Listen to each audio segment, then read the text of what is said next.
یہ پرامن لوگ ہیں، یہ امن پسند ہے، یہ داعی امن ہیں، یہ معاشرے میں مومن ہونا امن کی علامت ہے۔ فرمایا پہلے تو یہ پروگرام ہی نہ بناؤ کہ تمہاری لڑائی ہو، فرمایا پھر اگر ہو جائے نا تو پھر صبر کے ساتھ مقابلہ کرو، پھر ڈٹ کے مقابلہ کرو، اور پھر یاد رکھو کہ یہ جو جنت ہے یہ تلواروں کے سائے میں ہے، جنت تلواروں کے سائے میں تمہیں ملے گی، پھر ڈٹنا سیکھو۔ پہلے تو بات یہ ہے کہ تم یہ ارادہ ہی نہ کرو لڑائی، اور اگر کبھی ہو جائے تو لوگوں کو بتاؤ کہ ہیں ہم پرامن لوگ، پر دین کے لیے کھڑا ہونا ہو تو پھر ہم سے زیادہ کسی کو کھڑا بھی نہیں ہونا آتا، پھر ہم سے زیادہ کسی کے پاس طاقت بھی نہیں۔ حضرت مولا علی شیر خدا رضی اللہ تعالیٰ عنہ کے زمانے میں کفر کے ساتھ ایک جنگ ہو رہی تھی، تو کافروں نے نا جاسوس بھیجے کہ یار پتہ تو کرو مسلمانوں کی تیاری کس طرح کی ہے، تو جاسوس واپس جا کے کہنے لگا سمجھ کوئی نہیں آئی ان کی، وہ تو راہب قسم کے لوگ ہیں، صوفی قسم کے لوگ ہیں، وہ تو کٹے ہوئے دنیا سے، مسلوں پہ بیٹھ جاتے ہیں، رات کو تو لگتا ہے دنیا سے تعلق ہی کوئی نہیں، لیکن سویرے اٹھ کے میدان میں تلوار لے کے نکلتے ہیں تو لگتا ہے ان سے بڑا مجاہد ہی کوئی نہیں۔ یہ عجیب لوگ ہیں کہ رات کو مسلح پہ بیٹھے ہیں تو لگتا ہے کٹ گئے دنیا، یہ صوفی لوگ ہیں، درویش ہیں۔ یہی مسلمان کی شان ہے، ہو ہلکا یاراں تو بریشم کی طرح نرم،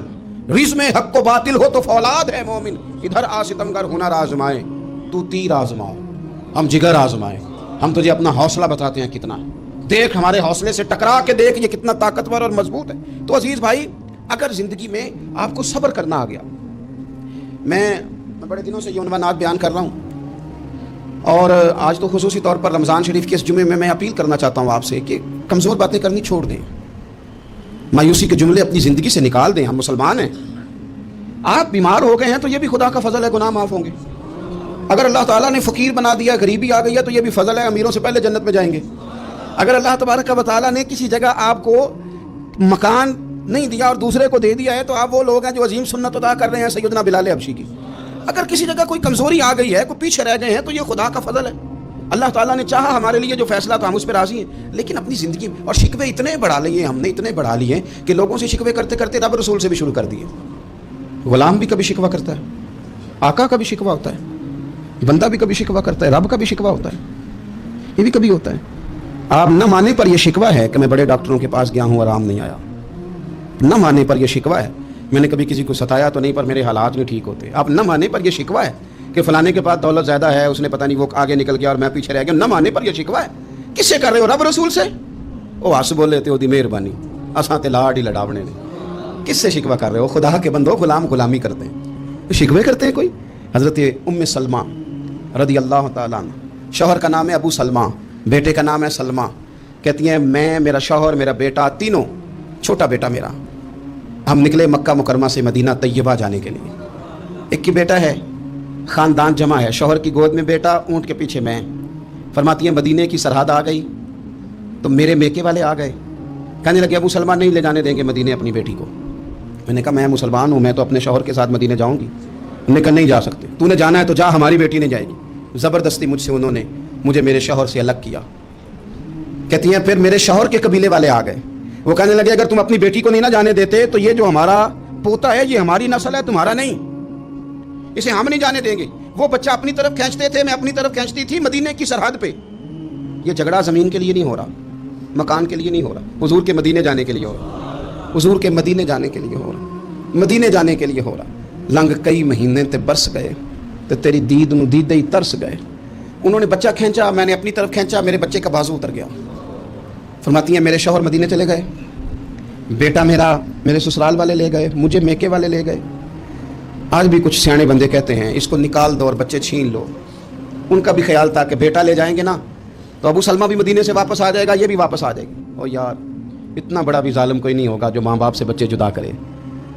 فرماتی ہیں کہ وہ لے گئے چھین کے، میں میکے چلی گئی۔ لوگ روٹی کھاتے تھے، میرے حلق سے نہیں گزرتی تھی، زمانہ سویا کرتا تھا، میں سو نہیں پاتی تھی۔ بیٹا کہاں، شوہر کہاں، میں کہاں۔ ام سلمہ کتنی دیر تکلیف کاٹی؟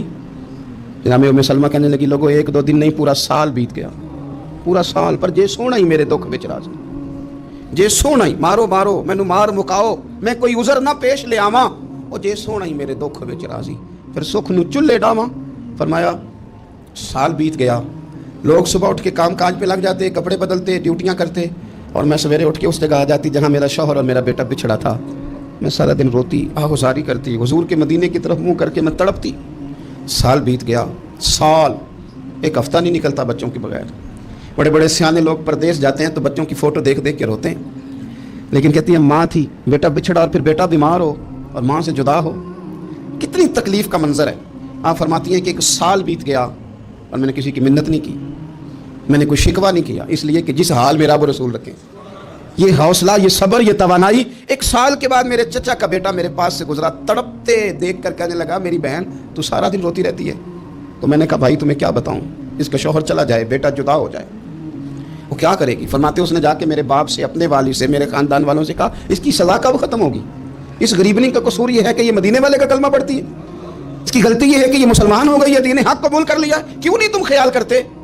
کہتے ان کے دل نرم ہوئے، وہ رضامند ہوئے مجھے مدینے جانے پہ۔ پھر اس نے کوشش کی میرے سسرال پیغام بھیجے، کب بس کرو، اور بچہ تو چڑیا کا جدا ہو جائے تو وہ تڑپا کرتی ہے، اور تم نے ایک جیتی جاگتی ماں کا بیٹا جدا کیا ہے۔ وہ بھی نرم ہوئے، رب نے اسباب بنائے، میرا بیٹا مجھے ملا۔ کہنے لگے تو رہ جا، میں نے کہا نہیں، تم مسلمان نہیں ہو، تمہیں پتہ نہیں نا، میں یہاں نہیں رہ سکتی، مجھے مدینے ہی جانا ہے۔ اکیلی اتنا سفر، جنگلوں کا رستہ، پہاڑی رستہ طے کر لو گی؟ میں نے کہا میں کر لوں گی۔ جنوں ویکھ کے ٹھر دیاں اکھیاں نے تے جنوں ویکھ کے ٹھر دا سینہ ہے، ربا تیری ساری خدائی چ ایک کی تے شہر مدینہ ہے۔ کہتی میں اونٹ پہ بیٹھی، بیٹا میں نے گود میں بٹھا لیا، میں سفر کرنے لگی، پر دل میں کھٹکا تھا کہ اتنا لمبا سفر، بیٹا چھوٹا ہے، کیسے کروں گی؟ کہتے مجھے عثمان بن طلحہ مل گئے، کہنے لگے کہاں جا رہی ہو بہن؟ میں نے کہا مدینے۔ کہنے لگے اکیلے جاؤ گی؟ میں نے کہا جانا تو ہے نا، کوئی ساتھ چلے نہ چلے پر شہر رسول تو جانا ہے نا۔ آپ فرماتی ہیں میں نے عثمان بن طلحہ سے نیک بندہ کوئی نہیں دیکھا، میرے اونٹ کی لگام تھام لی۔ جب مجھے اونٹ پہ بٹھاتے تھے نا، اونٹ بٹھا کے چلے جاتے تھے، میں بیٹھ جاتی تھی تو آ کے لگام تھامتے تھے۔ جب کہیں مجھے اتارتے تھے تو اونٹ بٹھا کے چلے جاتے تھے، میں اتر جاتی تھی تو اونٹ کو باندھتے تھے۔ سونا ہوتا تھا تو اونٹ بٹھا دیتے، میں اتر جاتی، وہ دور جا کے لیٹ جاتے۔ فرماتی تھی پھر میرے لیے میرے رب نے اسباب پیدا کیے اور میں مدینہ پہنچی، میں شوہر سے ملی، اور لوگوں میرے نصیب دیکھو، میں رہنے کہاں لگی؟ حضور کے مدینے میں، شہر رسول میں، شہر رہ پائے نظر ہوش میں آ، یہ کوہ نبی ہے۔ میں حضور کے حرم کی زمین اور قدم رکھ کے چلنا، ارے سر کا موقع ہے او جانے والے، مدینے کے خطے خدا تجھ کو رکھے، غریبوں فقیروں کے ٹھہرانے والے۔ کہتی ہے میں وہاں بسنے لگی۔ آپ فرماتی ہیں مسلمانوں شاید مجھ سے زیادہ تکلیف کسی نے نہ سہی ہو، پر دیکھو 1 سال پورا میں تکلیف میں رہی، اور جب میرا صبر سال کو پہنچا، صبر کی عمر 1 سال ہوئی، تو پھر رب نے بندوبست کیا، پھر میرے گھر والے بھی نرم ہو گئے، سسرال والے بھی نرم ہو گئے، رب نے میرے آنے جانے کے لیے ایک بندے کا بندوبست بھی فرما دیا، پھر میرا شوہر تک بھی میں پہنچ گئی، مجھے مدینہ الرسول بھی نصیب ہوا۔ 1 سال میں نے صبر کیا تھا، رب نے مجھے مستقل مدینے کا ٹھکانہ عطا فرما دیا۔ لیکن جو بندہ صبر ہی نہ کر پائے، جو صبر ہی نہ، جو کہ جی بڑی دور سے آیا ہوں، بڑی دیر ہو گئی، بڑا ٹائم ہو گیا، کب جا کے مسئلہ حل ہوگا؟ وہ جو آپ نے بتایا تھا وہ تعویذ کب اثر کرے گا؟ وہ دعا کب قبول ہوگی؟ وہ فلانا معاملہ کب؟ بھئی یہ ڈیٹ تو آپ کو رب رسول ہی دے سکتے ہیں، بندہ تو کوئی اطلاع ہی دے گا، پیغام ہی دے گا، دعا ہی کرے گا۔ اگر زندگی میں حوصلہ ہی نہیں ہوگا، اگر آپ کو یہ قرار ہی نہیں آئے گا، ٹھہرنا ہی نہیں آئے گا کسی میدان میں۔ دیکھیں کچھ ایسی اذیتیں ہوتی ہیں جو اذیت ناک ہوتی ہیں، لیکن اگر غلامی میں آ جائے نا آپ تو وہ اذیت ناک نہیں ہوتی، اس چبھن میں مزہ آنے لگتا ہے۔ کئی درد بھی مزیدار ہوتے ہیں، کئی درد بھی، کبھی زخم ٹھیک ہونے پہ آ جائے نا تو اسے چھیڑو تو مزہ آتا ہے، اس لیے کہ کچھ درد بھی مزیدار ہوتے ہیں۔ آتش سے کسی نے کہا تو روتا بڑا ہے، اس نے کہا محبوب کی یاد میں تڑپتا ہوں، ابھی تو ایک دل ہے، میرے تو خواہش تھی کبھی 2 ہوتے نا تو صحیح کر کے تڑپتا، رب نے دل ایک بنایا، کہتا وہ مزہ دیا ہے تڑپنے کہ میری آرزو ہے یا رب میرے دونوں پہلوؤں میں دل بے قرار ہوتا۔ درد میں بھی مزہ ہے، پر شرط یہ ہے کہ لوگ درد میں بھی جینا سیکھیں۔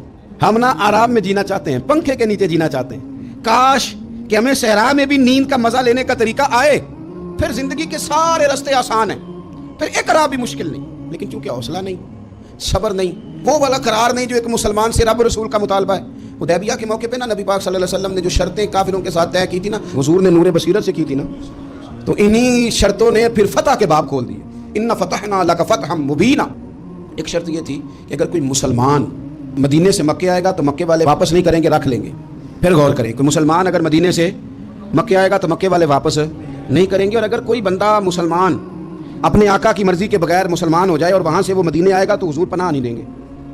تو میرے بھائی محبوب کی طرف سے آنے والا نا صرف سوکھ ہی نہیں قبول کرنا چاہیے، دکھ بھی قبول کرنا چاہیے، دکھ بھی قبول کرنا چاہیے۔ ہمارا یہ مسئلہ ہے کہ ہم نا میٹھی میٹھی کے قائل ہیں، کڑوی کڑوی کے قائل نہیں۔ اگر وہ کبھی دکھ دینا تو محبوب کا دکھ بھی سکھ سمجھ کے قبول کرو۔ ہاں اس کی طرف سے کانٹا ہے کبھی تو اسے پھول سمجھ کے قبول کرو، وہ چبھے گا نہیں، انشاءاللہ مزہ ہی دے گا، وہ قبول تو کرو نا۔ تو اب حضرت ابو بصیر رضی اللہ تعالیٰ عنہ ایک صحابی تھے، ایک تو حضرت ابو جندل رضی اللہ تعالیٰ عنہ تھے نا، تو وہ تو حدیبیہ میں آ گئے، حضور مجھے لے جائیں، تو نبی پاک نے فرمایا میں نے وعدہ کر لیا ہے، ان کو بھی حضور نے واپس بھیج دیا۔ اور یہ بیچارے نا اپنے آقا کی جیل توڑ کے مکے سے بھاگ کے مدینے آئے، یا رسول اللہ مجھے قبول کر لے، میں بھاگ آیا ہوں، وہ بڑا ظلم کرتے ہیں، مارتے ہیں، تکلیف دیتے ہیں۔ وہ آئے تو ادھر سے نا اس کے مالک نے ایک دو بندے بھی بھیج دیے رکا دے کے کہ یا رسول اللہ آپ کا تو وعدہ تھا کہ آپ بندہ رکھیں گے نہیں۔ یہ آئے اور رکا بھی آ گیا۔ اب ذرا منظر کو سمجھے۔ ہمارا تو یہ مسئلہ ہے کہ کہتے ہیں کہ میری 99 باتیں مانی ہیں، ایک نہیں مانی، لہذا میرا تعلق ہی کوئی نہیں۔ لیکن یہاں کیا کیفیت ہے؟ بندہ رو رہا ہے، تڑپ رہا ہے، حضور میں مار سے بچتا ہوا آیا ہوں، جیل توڑ کے آیا ہوں، مجھے قبول کر لیں۔ ادھر رکا آ گیا کہ آپ کا وعدہ تھا رکھیں گے نہیں۔ اب یہ کتنا مشکل مسئلہ ہے، لیکن رسول پاک علیہ الصلوۃ والسلام نے فرمایا ابو بصیر میں نے وعدہ کیا یار تجھے واپس جانا پڑے گا۔ اوئے ہوئے ہوئے، لوگ تو کہتے ہیں نا کہ وہ پیر صاحب نے کہا تھا تو میرا کام نہیں ہوا لہذا میری بیعت ہی گئی، چھٹی ہو گئی، ماحول ہی بڑا عجیب ہے۔ حضور نے فرمایا واپس جا، لیکن جے کر یار دے نام دا ملے مینا، پھر انہوں چولی پا لئیے مینے نو پنجے سٹیے نا، جے کر یار دے نام دا، سامنے والے نے تانا سمجھ کے دیا تھا پر یار کے نام کا تھا نا، اس نے کہا لا صحیح، سونے کے نام کا ہے نا، تانا ہوا تو کیا ہوا۔